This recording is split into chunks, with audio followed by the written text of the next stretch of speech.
우리의 일상을 살아내는 힘은 말씀과 묵상입니다. 함께하는 이 경건회를 통해 우리의 하루를 새 힘으로 시작하시길 바랍니다. 다 함께 사도신경으로 우리의 신앙을 고백하겠습니다. 전능하사 천지를 만드신 하나님 아버지를 내가 믿사오며 그 외아들 우리 주 예수 그리스도를 믿사오니 이는 성령으로 잉태하사 동정녀 마리아에게 나시고 본디오 빌라도에게 고난을 받으사 십자가에 못 박혀 죽으시고 장사한 지 사흘 만에 죽은 자 가운데서 다시 살아나시며 하늘에 오르사 전능하신 하나님 우편에 앉아 계시다가 저리로서 산자와 죽은 자를 심판하러 오시리라.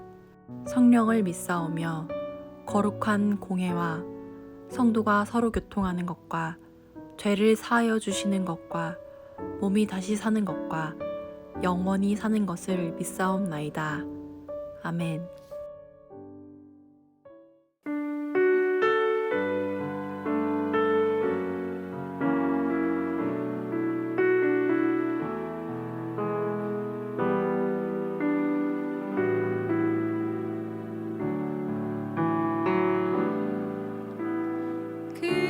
그는 나의 주 아버지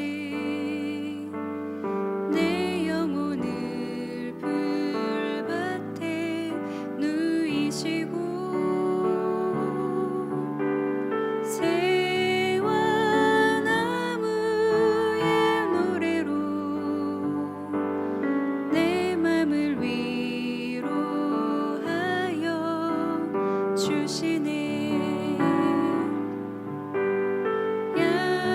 양들이 주인 찾듯이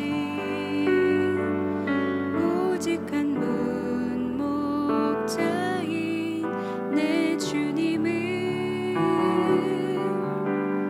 내가 찾고 또 따르니 주 곁에 나를 메어 주소서. 주는 내 피난처 내 요새 되시니 내 피할 곳은 주뿐이네. 나 돌아갈래 본향 주의 집에서 내 주님 맞아 주시리. 양들이 주인 찾듯이 오직 한 분 목자인 내 주님을 내가 찾고 또 따르니 주 곁에 나를 메어 주소서. 주는 내 피난처 내 요새 되시니 내 피할 곳은 주뿐이네. 나 돌아갈래 본향 주의 집에서 내 주님 맞아 주시리.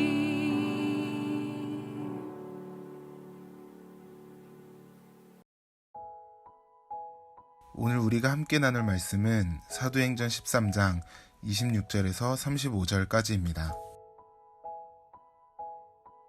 형제들아, 아브라함의 후손과 너희 중 하나님을 경외하는 사람들아, 이 구원의 말씀을 우리에게 보내셨거늘 예루살렘에 사는 자들과 그들 관리들이 예수와 및 안식일마다 외우는 바 선지자들의 말을 알지 못함으로 예수를 정죄하여 선지자들의 말을 응하게 하였도다. 죽일 죄를 하나도 찾지 못하였으나 빌라도에게 죽여달라 하였으니 성경의 글을 가리켜 기록한 말씀을 다 응하게 한 것이라. 후에 나무에서 내려다가 무덤에 두었으나 하나님이 죽은 자 가운데서 그를 살리신지라. 갈릴리로부터 예루살렘에 함께 올라간 사람들에게 여러 날 보이셨으니 그들이 이제 백성 앞에서 그의 증인이라. 우리도 조상들에게 주신 약속을 너희에게 전파하노니 곧 하나님이 예수를 일으키사 우리 자녀들에게 이 약속을 이루게 하셨다 함이라. 시편 둘째 편에 기록한 바와 같이 너는 내 아들이라 오늘 너를 낳았다 하셨고, 또 하나님께서 죽은 자 가운데서 그를 일으키사 다시 썩음을 당하지 않게 하실 것을 가르쳐 이르시되 내가 다윗의 거룩하고 미쁜 은사를 너희에게 주리라 하셨으며, 또 다른 시편에 일렀으되 주의 거룩한 자로 썩음을 당하지 않게 하시리라 하셨느니라. 아멘. 반갑습니다. 오늘 아침 경건회는 야외에서 이렇게 말씀을 전하도록 하겠습니다. 사도행전 13장 26절부터 35절을 중심으로 두 개의 그림이라는 제목으로 함께 말씀을 나누겠습니다. 비시디아 안디옥에서 바울이 했던 설교가 바로 오늘 본문의 이 설교입니다. 바울은 먼저 구약 이스라엘 백성들의 이야기를 한 후에 세례 요한을 거쳐서 곧바로 예수님 이야기로 넘어갑니다. 근데 특이한 것은 예수님에 대한 표현입니다. 예수님을 말씀이라고 표현을 하시더라는 것이죠. 26절입니다. 형제들아, 아브라함의 후손과 너희 중 하나님을 경외하는 사람들아, 이 구원의 말씀을 우리에게 보내셨거늘, 이렇게 말하죠. 여기 있는 구원의 말씀은 당연히 예수님을 말하는 겁니다. 하나님께서 우리를 구원하시기 위해서 주신 분은 오직 예수님이십니다. 근데 그 예수님을 말씀이라고 표현하는 것은 사실 오늘 본문에 나오는 바울이 유일하지 않고, 그 대표적인 게 사실은 요한복음입니다. 요한복음 1장 1절부터 3절까지를 우리가 함께 읽겠습니다. 시작. 태초에 말씀이 계시니라. 이 말씀이 하나님과 함께 계셨으니 이 말씀은 곧 하나님이시라. 그가 태초에 하나님과 함께 계셨고 만물이 그로 말미암아 지은 바 되었으니 지은 것이 하나도 그가 없이는 된 것이 없느니라. 그러니까 태초에 말씀이 계셨고 그 말씀이 하나님과 함께 계셨는데 그 말씀이 곧 하나님이시다, 이런 말이죠.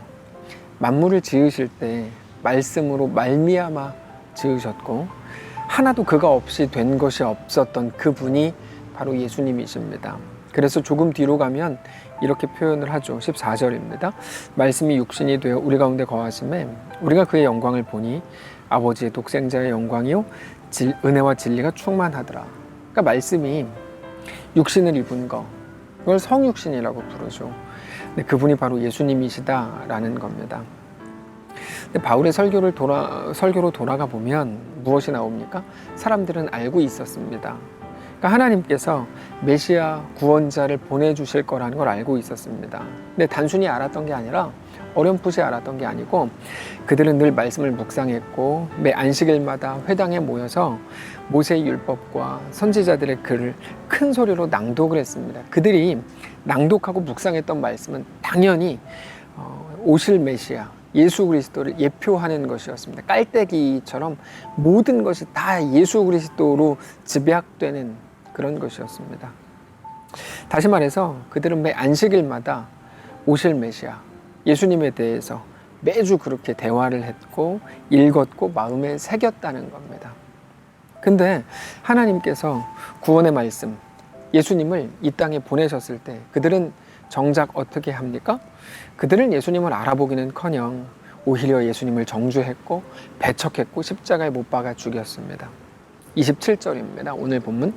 예루살렘에 사는 자들과 그들 관리들이 예수와 및 안식일마다 외우는 바 선지자 미리 안 자들의 말을 알지 못하므로 예수를 정죄하여 선지자들의 말을 응하게 하였도다. 다시 말해서 그렇게 매주 묵상하고 토론하고 공부했던 모든 것들이 어떻게 보면 그들에게 하나도 도움이 안 됐다는 거예요. 아무것도 아니었다는 것을 매우 무능했다는 겁니다.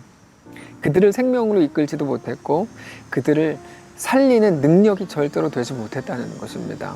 오히려 그것 때문에 그들은 우리는 공부했던 자야, 우리는 뭐 토론하는 자, 우리는 묵상했던 자야 라는 것 때문에 스스로 안다고 생각해서 생명의 실체이신 예수님을 알아보지 못하고 오히려 능욕하고 능멸하고 죽이고 자기들이 점점 더 그렇게 죽어가더라는 거죠. 무엇 때문에요? 본인들이 안다는 것 때문에. 그게 사람의 한계입니다. 여러분, 사람이 하는 일은 항상 그렇습니다. 죄밖에 없습니다. 사람이 최선을 다해서 만들어내는 것은 죄밖에 없습니다. 창세기 6장을 보면 하나님께서 이미 수천 년 전에 말씀을 하셨습니다. 창세기 6장 5절 6절인데요. 여호와께서 사람의 죄악이 세상에 가득함과 그의 마음으로 생각하는 모든 계획이 항상 악할 뿐임을 보시고 땅 위에 사람 지으셨음을 한탄하사 마음에 근심하셨다. 여러분, 수천 년 전에는 그랬지만 혹은 2000년 전에는 그랬지만 지금은 다를까요? 아니요. 지금도 그때와 하나도 다르지 않습니다. 그래서 우리가 항상 그럴듯한 모습으로 점잖게 우리의 자리를 지키지만 우리의 내면, 우리의 중심에 얼마나 강력한 죄성을 우리가 가지고 있는 사람들인지 인정해야 됩니다. 오늘 본문에서 사람들이 공부를 하고 그리고 토론을 하고 메시아에 대해서 그렇게 많이 연구를 했지만 그리고 그것들이 최소한 자기들을 조금은 다르게 만들어줄 거라고 생각하고 괜찮은 사람으로 세워줄 거라고 생각했지만 그런 일은 없었다는 겁니다. 오히려 그들은 자기들이 공부를 했고 많이 알고 있었기 때문에 자기들은 메시아가 오면 충분히 구분할 수 있다고 알아볼 수 있다고 생각했고 메시아를 따를 수 있다고 확신했습니다. 그러나 그렇게 자기들이 가진 지식과 그 많은 공부와 배움과 그런 모든 것들이 자기들을 더 괜찮은 사람으로 만들어준 게 아니고 오히려 더 예수님을 배척하게 하고 십자가에 못 박아 죽이면서도 우리는 잘못 없다, 우리는 내 옳음대로 행했다라고 하는 당당함만 만들어냈다는 것이죠. 그게 사람의 한계입니다. 모든 계획이 항상 악한 것, 죄로 꽉 차 있는 것, 그럼 어떡하라는 말이죠? 이게 우리 연약함이고 우리 한계라면, 그게 우리의 본질이라면, 그래서 우리에게는 소망이 없는 게 마치 죄의 값이 사망이라서 죄인인 우리의 결국이 무엇을 해도 어떻게 해도 소망이 없는 것처럼 우리에게는 아예 소망이 없는 겁니다. 그러나 그런 우리를 그냥 내버려 두지 않으시고 우리를 위해서 그 아들을 생명으로 내어주신 우리의 하나님으로 인해서 우리에게는 소망이 생겼죠. 이게 놀라운 건데요. 특별히 인간의 모든 악함, 메시아를 십자가에 잡아 못 박아 죽인 일을 두고도 뭐라고 말씀을 하십니까? 그러므로 내가 너희를 쳐 죽이겠어 라고 말씀하시지 않고 그거 다 말씀이 응하게 한 거야. 저는 이 부분을 보면서 정말 놀랐어요. 말씀이 응하게 한 거야. 네? 우리 하나님의 놀라운 사랑은 어디까지인가 하는 거죠. 우리 하나님의 사랑으로 인해서 우리가 정말 살 소망을 갖게 되는 겁니다. 29절 30절입니다. 성경에 그를 가리켜 기록한 말씀을 다 응하게 한 것이라 후에 나무에서 내려다가 무덤에 두었으나 하나님이 죽은 자 가운데서 그를 살리신지라. 저는 오늘 우리가 이 하나님을 믿음으로 바라보아야 한다는 것을 말씀드리려는 겁니다. 우리에게는 선한 것이 없습니다. 우리 계획과 생각이 다 악할 뿐입니다. 그건 우리의 문제이지만 어떻게 보면 우리 문제가 아닙니다.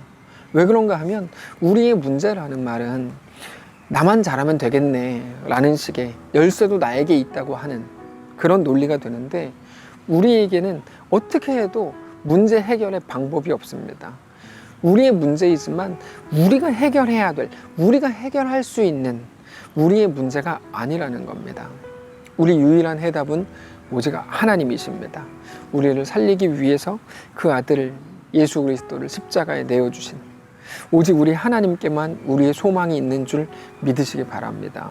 그리고 하나님의 말씀에 순종해서 십자가의 길, 죽음의 길인 그 길인 것을 알면서도 이 땅에 순종함으로 오신 우리 주 예수님만이 우리의 유일한 해결이요, 해결책이요, 열쇠요, 우리의 유일한 소망이요, 유일한 길이요, 진리요, 생명인 것을 믿으시기 바랍니다. 오늘 본문이 보여주는 이 두 가지 그림에 우리가 귀를 기울여야 합니다. 첫 번째 그림은 뭡니까? 사람이 하는 모든 일은 악하다. 우리가 만들어내는 모든 것 철저히 무능하다. 철저히 악하다. 그러나 또 한 가지, 하나님이 우리 가운데 놀라운 일을 행하신다. 하나님만 우리의 구원자다 라고 하는 것이죠. 그들은 열심으로 노력했고 공부했고 묵상했고 토론했고 그러나 오히려 그 모든 것들이 그들을 점점 더 생명에서 멀어지게 했을 뿐입니다.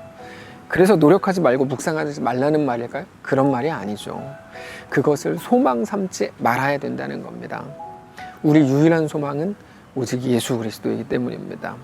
그거는 단지 어떤 노력과 공부와 묵상에만 국한되는 것은 아닙니다. 이 땅에서 우리를 만족시켜주고 괜찮은 사람으로 만들어주고 행복하게 해줄 것 같은 모든 일들 다 마찬가지라는 것입니다. 그것들은 우리를 살리지 못합니다. 우리를 세우지 못합니다. 우리의 소망이 될 수 없습니다. 네. 이 땅에서 우리를 만족시켜 줄 수 있는 것, 그것이라고 믿고 달려가는 것, 그건 소망이 아니라는 거예요. 공부와 노력과 열심히 최선을 다한 것과 좋은 인맥을 쌓는 것, 내가 많이 쌓아둔 것, 그것이 우리가 이 땅을 살아갈 때 늘 강조되었던 모든 것들이거든요. 근데 그것들은 성도 여러분, 우리의 소망이 될 수 없습니다. 이 땅에서 잠시 잠깐 우리를 편안하게 해줄 뿐입니다. 거기에 목숨 걸지 마시기 바랍니다. 그 이상도 그 이하도 아닙니다. 근데 문제는 이 땅은 아주 잠시 잠깐의 삶이라는 거죠. 그러니까 영원하지 않은 걸 우리가 추구하고 살아간다면 우리는 너무나 어리석은 부자처럼 어리석은 자가 되고 만다는 거야. 오늘 내가 네 생명을 취하면 너의 그 많은 재물은 누구의 것이 되겠느냐. 이 미련한 부자야, 어리석은 부자야 말씀을 하시는 거죠. 우리 삶은 너무나 화살처럼 빠르니까요. 결국 그렇게 우리를 영원히 지켜주지도 못할 것들을 바라보던 사람들에게 하나님께서 예수 안에서 소망을 주신 그 사실을 다시 한번 기억하시기를 바랍니다. 오늘 우리는 어떤 길을 가실 계획이셨습니까? 한 가지 고백을 하고 하루를 시작하십시다. 내가 원한 그게 내 소망이 아닙니다. 오직 하나님이 내 소망입니다. 오직 내 소망은 예수 안에 있습니다. 이 고백으로 우리의 삶을 확인하는 귀한 오늘이시기를 주님의 이름으로 축복합니다. 한번 기도하겠습니다. 살아계신 하나님, 헛된 것이 우리 앞에 있어서 그게 전부인 줄 알고 달려가던 우리를 불쌍히 여겨주시고, 내가 오늘 밤 너의 생명을 취하면 그거 다 누구의 것이 되겠느냐, 어리석은 사람아 말씀하실 때 주여 그렇습니다. 나는 오직 주님의 것입니다. 주님만 나의 전부입니다. 정직히 고백하며 우리의 삶을 살아가는 모든 성도들 되게 하옵소서. 오늘 하루의 삶이 그것을 깨달아 존귀하게 하시고 놀랍게 하시고 거룩한 성도의 능력으로 회복하는 귀한 날 되도록 함께 하시옵소서. 우리 주인 되신 살아계신 예수님의 이름으로 기도합니다. 아멘. 사랑하는 성도 여러분, 오늘 하루를 우리에게 또 하나님께서 허락하셨습니다. 놀라운 은혜임을 깨닫고 하나님 앞에 하나님의 사람들로 힘있게 승리하며 영원을 소망하며 살아내시기를 바랍니다. 여러분 사랑하고 축복합니다.